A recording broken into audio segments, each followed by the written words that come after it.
எதிர்கால பல்லவியா, இசை சேர்க்காத கவிதை வரியா, குழல் யாசிக்கும் புயலா,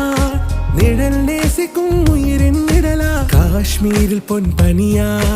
ஐ விரலிலே அக்கினி கனியா, கூர்த்தீட்டிய விழியா, என்னில் மோதும் வெண்ணில ஒளியா, இந்த வான் மேகம் யார் என்று, என் மோகம் மேல் என்று வேகம் சொல்வார்.